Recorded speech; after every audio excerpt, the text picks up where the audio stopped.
My girlfriend cheated and drained my account while I trusted her fully, so I left quietly and let karma work without drama, excuses, messages, or. I'm a 27-year-old guy, and for a long time I honestly believed trust was the strongest foundation any relationship could have. I grew up thinking that if you loved someone, you showed it by giving them safety, patience, and the benefit of the doubt, even when it felt risky.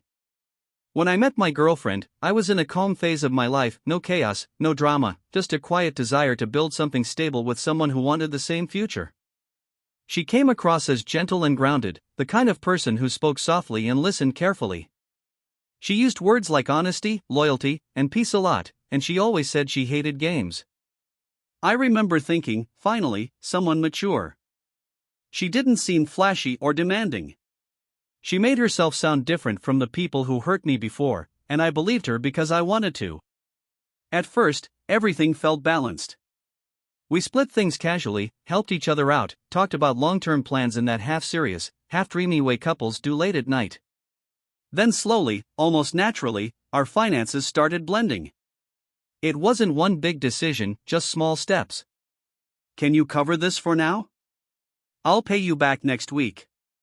It's easier if we use one account for bills. I told myself transparency meant commitment. Love meant not keeping score. There were moments that felt off. Little lies that didn't quite line up. Stories that changed slightly. Emotional moments where she'd tear up and say she was scared of being abandoned. If I questioned anything, she'd look hurt and say, "I thought you trusted me." And every time, guilt hit harder than logic. I remember sitting alone at night, phone blowing, wondering why my chest felt tight even though nothing was technically wrong. But I pushed that feeling down. I told myself this was what maturity looked like, choosing trust even when it was uncomfortable. At the time, I genuinely believed giving someone full access to my trust meant I was growing. I thought it proved I was secure, evolved, and emotionally strong. I had no idea I was quietly teaching myself to ignore my own instincts, and that choice was about to cost me more than I could imagine. I'm a 27-year-old guy, and looking back now, part 2 is where things started to shift in ways I didn't want to see. At the time, it didn't feel dramatic, just subtle changes that were easy to excuse if you loved someone enough. She started becoming more guarded with her phone, tilting the screen away or locking it quickly when I walked by. When I asked, she'd laugh softly and say, "You're being silly," like my concern was almost cute. Her stress seemed to grow overnight. She talked about feeling overwhelmed, misunderstood, tired of always having to be strong. I listened. I reassured her. I told her she didn't have to carry everything alone. That's when the money conversations started shifting. What used to be small, practical help slowly turned into emotional requests. "I just need a little support right now. You know I'd do the same for you. I hate asking, but I don't have anyone else." I remember sitting at the kitchen table late one night, the room quiet except for the hum of the fridge, transferring money while she sat beside me with her head on my shoulder. She whispered, "You're the only person I can rely on." That sentence hooked into something deep inside me. I wanted to be that person.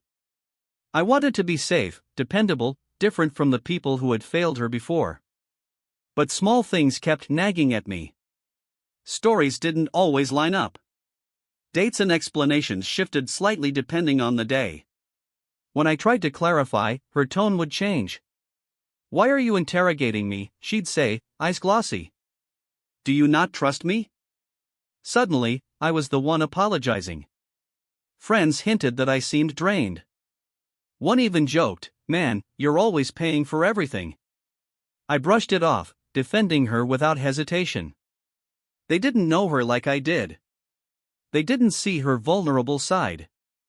Still, late at night, lying in bed, staring at the ceiling, I felt a quiet unease settle in my chest.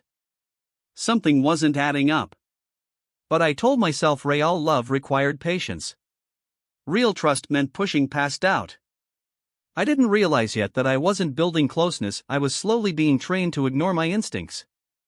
And once the door closed, everything else became easier for her. I'm a 27-year-old guy, and by the time part 3 began, money had quietly stopped being practical and started becoming emotional leverage. It wasn't framed as greed or entitlement, it was always wrapped in vulnerability. She'd sigh, sit beside me, and say things like, "I hate that I even have to ask," or "I feel so embarrassed needing help." Every time, my chest tightened, and I rushed to reassure her. I didn't want to be another person who let her down. At first, it was small amounts. Groceries. A bill she forgot was due. An overdraft she swore was a mistake. I told myself this was normal in relationships, that support went both ways.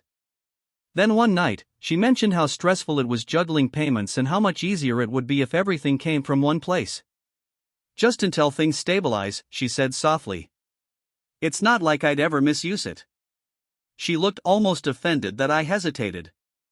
I remember sitting there, staring at my phone, my thumb hovering while my mind argued with itself. Part of me whispered this felt too fast. The louder part said trust meant letting go of control. So I gave her access. I told myself transparency meant intimacy. Commitment meant not keeping walls up. After that, the requests became smoother, more confident. Transfers weren't framed as favors anymore, they were just assumed. If I hesitated, her tone shifted. "Do you not believe in us?" she'd ask. "You're starting to sound controlling." The word hit hard. I never wanted to be that guy. So I backed down. Again. She'd reward my compliance with affection. Long hugs. Soft praise. Messages saying how lucky she was to have me. It felt like love, even though something underneath felt transactional. I started budgeting around her needs without realizing it. My savings thinned. My anxiety grew. There were moments I caught myself staring at my bank app, heart beating faster than it should. Numbers didn't make sense. When I asked, she had explanations ready, always emotional, always urgent. "Please don't make this a fight," she'd say quietly. And somehow, every time, I ended up apologizing. I told myself this was what commitment looked like when things got hard. That mature love meant sacrifice. But deep down, a small, uncomfortable thought started forming, not loud enough to confront yet, but persistent enough to keep me awake. Something wasn't right, and I was already too deep to see how far it could go. I'm a 27-year-old guy, and by the time part 4 began, my instincts were no longer whispering, they were tapping steadily at the back of my mind. Little things kept stacking up in ways I couldn't ignore, even though I kept trying. Her phone was suddenly always face down. If a notification lit up, she'd swipe it away too fast, like a reflex. When I asked who it was, she'd smile tightly and say, "Just a friend," or joke that I was being dramatic.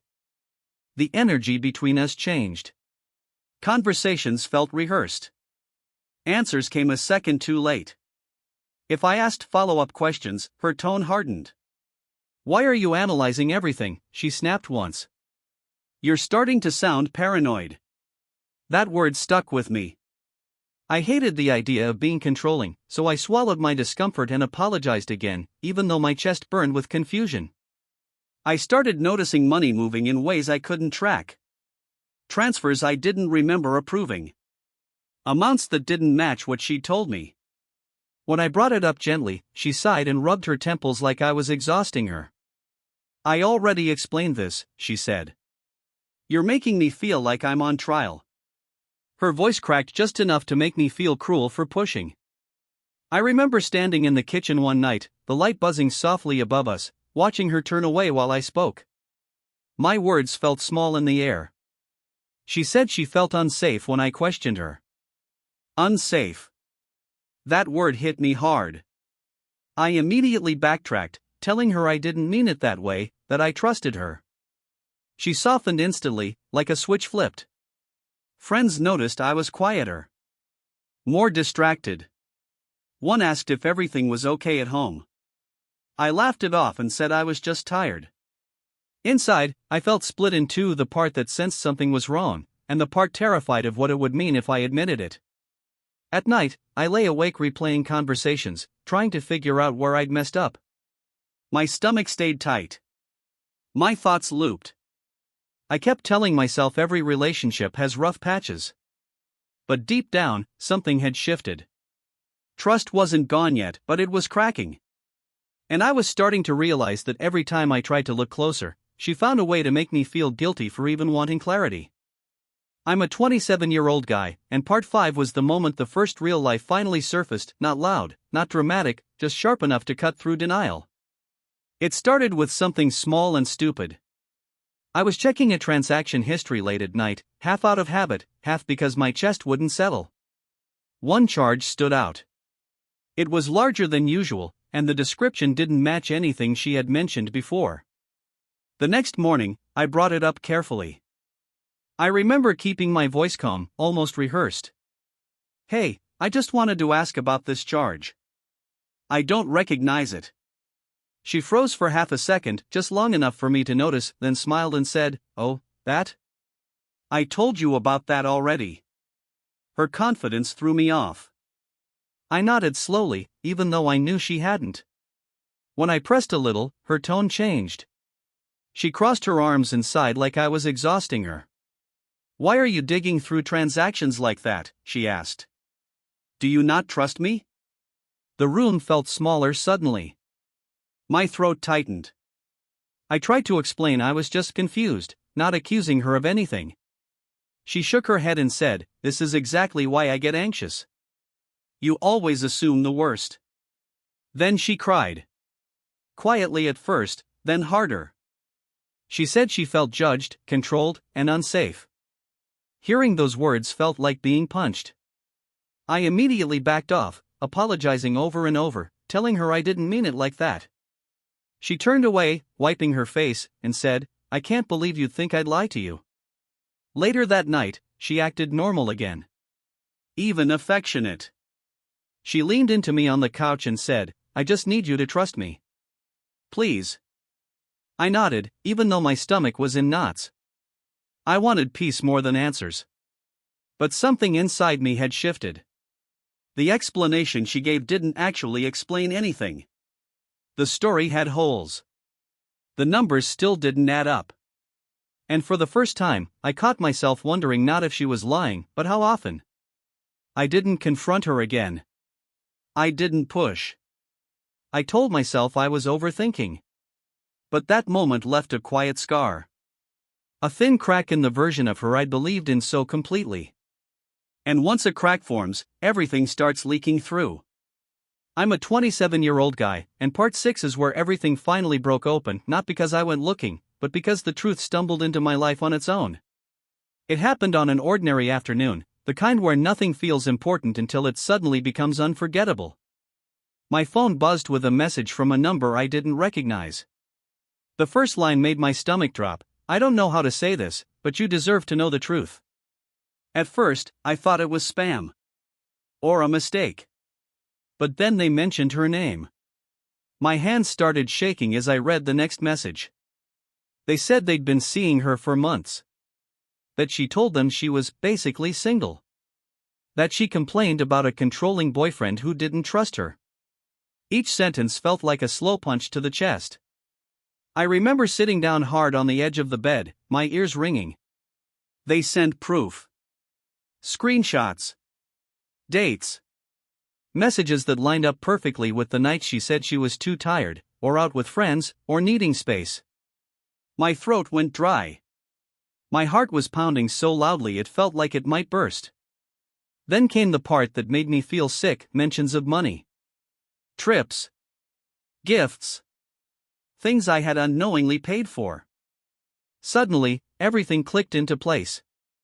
The unexplained charges. The urgency. The emotional pressure. The way she'd soothe me right after asking for money. It wasn't chaos or bad luck. It was a system. A double life funded by my trust. I remember staring at the wall, my vision blurring, trying to breathe. I felt stupid. Violated. Small. I replayed every moment I defended her, every time I apologized for asking questions, every time I blamed myself. My hands were shaking so badly I had to put my phone down. When she came home that night, she acted normal. Asked how my day was. Smiled. That was the part that broke something in me. I looked at her and realized I was sitting across from someone I didn't actually know. I didn't confront her yet. I couldn't. My brain was still catching up to the truth. But something had shifted permanently. The illusion was gone. And deep down, I knew this wasn't the end of the story, it was the moment everything started to unravel. I'm a 27-year-old guy, and part 7 was the most confusing part emotionally, because even after the truth was right in front of me, I still didn't leave. I confronted her a few days later, calmly at first, telling myself I just wanted honesty. I mentioned the messages, the dates, the things that didn't add up. Her face changed, not shocked, not guilty, just irritated, like I had inconvenienced her. She denied everything at first. Flat out said it was fake, that someone was trying to sabotage us. When I showed her the screenshots, her story shifted. She sighed deeply and said, "You're taking this way out of context." Then came the justifications. She said she was lonely. That I was emotionally distant. That she didn't feel seen. Somehow, her betrayal turned into my failure. When I asked about the money, her tone sharpened. She accused me of keeping tabs on her, of being controlling and obsessed. "You're acting scary right now," she said quietly. That word hit hard. Scary. I felt my chest tighten as shame rushed in, even though I hadn't raised my voice once. I started apologizing again, hating myself for doing it but unable to stop. She cried, said she was overwhelmed, said she didn't mean for any of this to happen. She promised it was over. Promised she'd cut contact. Promised she'd be honest from now on. She held my hands and said, "Please don't give up on me. You're all I have." Hearing that broke something soft inside me. For a while, I tried to believe her. I wanted to believe her. I monitored my own reactions more than her behavior, afraid of becoming the bad guy. I walked on eggshells, choosing silence over conflict. I told myself healing wasn't linear. But cracks kept showing. Late replies. Secretive smiles. Deleted messages. A phone always face down. Every time I noticed, my stomach dropped. My body knew before my mind would admit it. I started living in a constant state of anxiety, waiting for the next lie. Sleeping less. Eating less.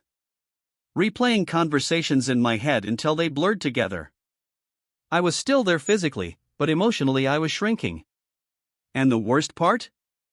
Even with all the evidence, I was still trying to save something that was already gone while she was quietly preparing to take whatever she could before walking away. I'm a 27-year-old guy, and part 8 was the moment I finally hit rock bottom, the kind you don't dramatize because it's too quiet, too empty. It happened on an ordinary morning. No fight. No warning. I opened my banking app out of habit, half asleep, and stared at the screen until my vision blurred. My balance was almost gone. Not low, gone. Transfers I didn't recognize. Amounts that made my stomach drop. I remember my hands going cold. I refreshed the page again and again like it might fix itself. My chest tightened so hard it hurt to breathe. I walked into the other room where she was getting ready, my voice shaking as I asked what happened. She didn't even look surprised. She sighed, annoyed, like I was interrupting her routine.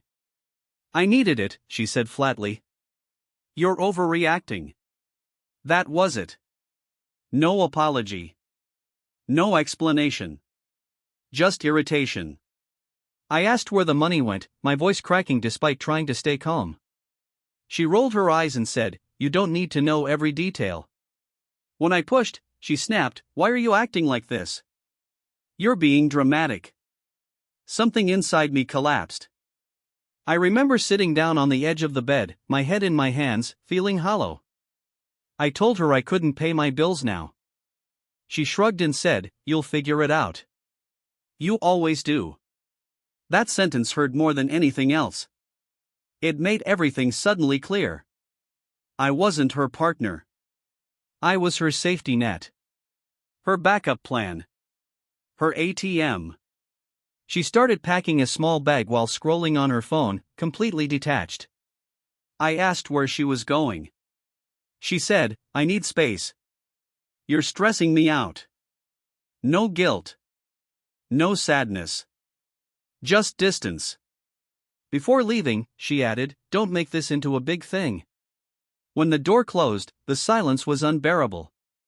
I slid down against the wall and just sat there, staring at nothing. My account was empty. My trust was gone. My chest felt crushed under the weight of how blind I'd been. That was my lowest point, broke, alone, and finally forced to see the truth I'd been avoiding. And as painful as it was, something inside me went strangely quiet. Because for the first time, there was nothing left for her to take. I'm a 27-year-old guy, and part 9 is where something inside me went completely still. Not angry. Not loud. Just quiet. After she left, I expected panic or rage or the urge to chase explanations. Instead, there was this strange calm that settled in once the shock wore off. I sat alone in the apartment, listening to the hum of the fridge, realizing there was nothing left to argue about. She had taken what she wanted. The rest was up to me. I didn't confront her again. I didn't send long messages or demand answers. I didn't beg her to explain herself. I just stopped reaching out. That silence felt unnatural at first, like holding my breath underwater. My phone stayed face down on the table, buzzing occasionally with notifications I refused to open. For once, I wasn't reacting. The next few days were quiet and methodical. I changed passwords. Froze access. Called the bank with a calm voice that didn't match how hollow I felt inside. Each small step felt mechanical, but necessary. I wasn't doing it out of anger, I was doing it because something in me had finally chosen self-preservation. She noticed the shift quickly. Messages started coming in, casual at first. Hey, are you okay? Then confused. Why aren't you answering? Then irritated. This is childish. I read them without replying, my chest tight but steady. It was strange seeing how fast concern turned into frustration when control slipped away. At night, memories crept in. Her laugh. The version of her I thought I loved. I'd feel the urge to explain myself, to get closure, to hear her admit the truth. But another part of me, quieter, steadier, whispered that closure didn't come from her. I started sleeping in short stretches, waking up before sunrise with my thoughts racing. But even in the exhaustion, something had shifted. I wasn't waiting for her anymore. I wasn't hoping she'd change. I realized she expected chaos. Tears. Long messages. Arguments she could twist. Instead, I gave her nothing. No drama. No speeches. No access. And that silence? It wasn't weakness. It was the first boundary I'd ever truly held. I'm a 27-year-old guy, and part 10 is when I started seeing consequences unfold without me lifting a finger. At first, I didn't even know what was happening, I was too focused on keeping my own life from collapsing. But slowly, bits of information started reaching me through people we both knew. Casual comments. Awkward pauses. Half-finished sentences that told me more than they meant to. Her new situation didn't last long. The person she'd been seeing apparently realized the stories didn't line up. The same charm she once used on me stopped working when money and excuses ran out. I heard she started asking friends for help, then burning bridges when they asked questions. The version of her that had seemed so confident and in control began unraveling in public. One night, my phone buzzed with a long message from her. I didn't open it right away. When I finally did, it was a mix of blame and regret. She said things had fallen apart. That she felt overwhelmed. That she never meant to hurt me the way she did. She hinted that things would have been different if I'd been more understanding. Reading it, I felt something unexpected: distance. Emotional distance. More messages followed over the next few days. Apologies tangled with excuses. Memories used like bait. You know me better than anyone. We were good once. I miss how safe I felt with you. Each line felt carefully chosen to pull me back into a role I no longer wanted. Meanwhile, I was rebuilding quietly. Picking up extra shifts. Cooking cheap meals. Sitting alone at night learning how to live with less, but with honesty. The stress was still there, but it was cleaner somehow. It didn't come with manipulation attached. Friends started checking in again. One admitted they'd always felt something was off but didn't know how to tell me. Another said, "You look different. Lighter." I didn't feel light yet, but I felt clearer. The irony hit me slowly. The more silent I stayed, the louder her life seemed to fall apart. I wasn't celebrating it. I wasn't even watching closely. But I could feel the balance shifting. For the first time since everything began, I understood something important: karma doesn't always announce itself. Sometimes it just quietly rearranges people's lives while you're busy learning how to breathe again. I'm a 27-year-old guy, and part 11 is when the messages stopped feeling random and started feeling desperate. They came late at night, usually after midnight, when the world was quiet and defenses were low. Long paragraphs. Voice notes I didn't open. Missed calls that rang just long enough to leave a notification. Each one carried the same energy, panic wrapped in familiarity. She started apologizing more directly. Not clearly, not cleanly, but enough to sound remorseful. "I know I messed up. I wasn't thinking straight. You don't understand how bad things are right now." Then came the reframing. She said she was scared. Alone. That she'd made mistakes because she was hurting. That she needed someone who really knew her. Someone like me. Reading those messages made my chest ache in a different way. Not anger, grief. Grief for the version of myself that would have rushed in to fix everything. I could almost hear my old thoughts whispering, "Just talk to her. Just explain how much she hurt you. Maybe she'll finally get it." But I didn't reply. Instead, I sat with the discomfort. I reread the messages slowly, noticing the patterns I used to miss. Every apology curved back to her pain. Every regret came with a hook. There was no real accountability, just emotional gravity pulling me back toward the same role. One night, she sent a message that said, "I don't recognize myself anymore. You were the only stable thing I had." That line hit hard. My hands shook. For a moment, I almost typed back. Almost asked if she was okay. Almost offered comfort out of habit. But then I remembered the empty account. The lies. The way she looked bored when I was breaking.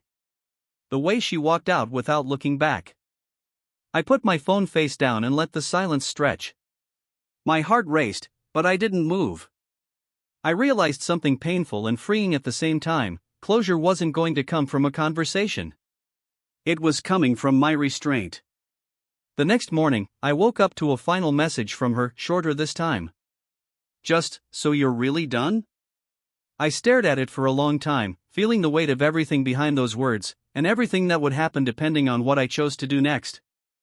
I'm a 27-year-old guy, and part 12 is where everything finally settles, not with fireworks, not with revenge, but with something quieter and stronger than I expected. I stared at that last message for a long time. "So you're really done?" My hands didn't shake this time. My chest didn't tighten. I felt tired, but clear. For the first time since all of this began, I knew my answer without having to argue with myself. I didn't reply. Not out of cruelty. Not to prove a point. I just understood, finally, that any response would pull me back into a cycle I had barely escaped. Silence wasn't punishment. It was closure. I set my phone down and went for a walk, the air cold and sharp against my face, grounding me in my body again. Every step felt like choosing myself in small, quiet ways. Over the next weeks, life didn't magically get easy. I rebuilt slowly. I budgeted carefully. I sold things I didn't need. I cooked simple meals and learned how to sit with my thoughts without numbing them. Some nights were heavy. Some mornings hurt. But the chaos was gone. No more guessing. No more fear of saying the wrong thing. No more emotional landmines. I started noticing changes in myself. I slept deeper. I laughed more easily. I stopped checking my phone compulsively. Friends said I looked calmer. Lighter. I realized how much energy I'd spent trying to be enough for someone who was never going to be satisfied. Months later, I heard through mutuals that her life had continued to unravel: burned bridges, unpaid debts, people pulling away. I didn't feel joy about it. Just a quiet confirmation that I wasn't imagining things. The pattern existed whether I named it or not. What surprised me most was the peace. Real peace. The kind that doesn't need closure speeches or final confrontations. I didn't win by exposing her. I didn't win by humiliating her. I won by walking away with my dignity intact. I used to think trust meant giving everything without question. Now I know better. Trust also means listening to yourself when something feels wrong. And choosing yourself, even silently, can be the most powerful ending of all.